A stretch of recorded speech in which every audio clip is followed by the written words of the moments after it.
Au cœur du village de Béhuard, une grande roche sur laquelle...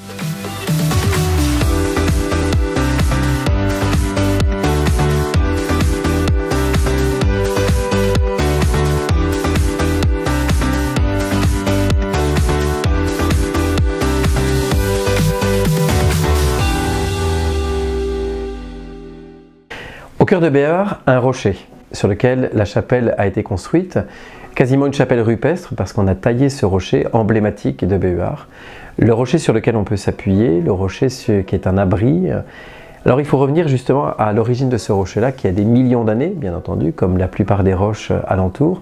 Il a un certain nombre de caractéristiques, mais on va s'arrêter d'abord sur l'effet historique.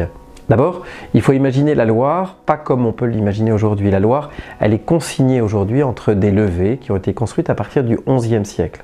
Avant, la Loire est beaucoup plus large, elle est beaucoup plus variable, et les rois de France, au fur et à mesure des siècles, vont construire et consigner la Loire, même si elle a encore aujourd'hui une certaine amplitude. Donc il faut imaginer au milieu du flot de la Loire, un rocher qui est au milieu, qui est un récif quasiment et qui est dangereux pour les bateaux, un rocher qui est là comme un obstacle, un véritable obstacle, sachant que sur la Loire vous avez des tourbillons, vous avez la Loire qui varie en fonction des moments, et donc le rocher est un danger de plus pour les mariniers. Alors il faut imaginer que très tôt dans l'histoire de l'Antiquité, dans l'histoire de Béhuard, du rocher de Béhuard, on va y mettre une divinité protectrice.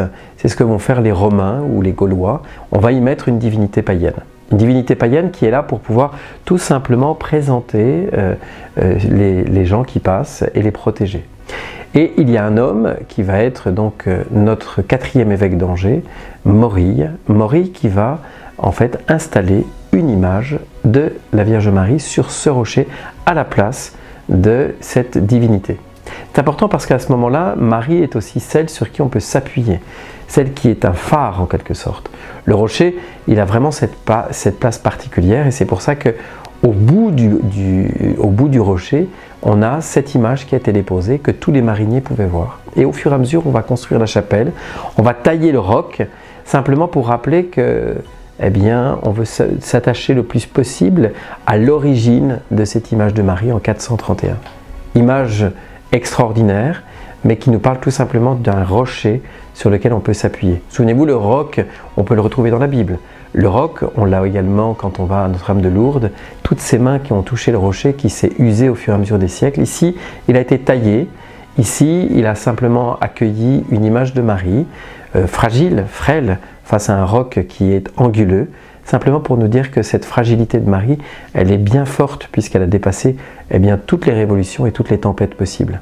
Rien à craindre, Marie est là et elle nous présente le roc, celui qui est éternel et qui donne la vie, c'est le Christ. Souvenez-vous aussi ce rocher que l'on pouvait avoir dans le désert et Moïse a frappé le rocher pour avoir de l'eau vive. Et la tradition dit que dans l'Arche d'Alliance, on gardait justement un morceau de ce roc qui avait donné l'eau. Le roc, en quelque sorte, il y a quelque chose de la vie. Parce que ce que je vous propose, c'est peut-être une démarche vis-à-vis de ce rocher-là. Ce rocher, on peut s'appuyer dessus, poser juste sa main, non pas pour chercher une énergie qui n'existerait pas, mais simplement poser sa main pour dire qu'on a besoin de quelqu'un qui soit comme un roc, stable, inébranlable, qu'on n'a rien à craindre parce qu'il est avec nous. Donc poser la main sur le rocher, c'est simplement demander au Seigneur, eh bien soutiens-moi, porte-moi et accompagne-moi.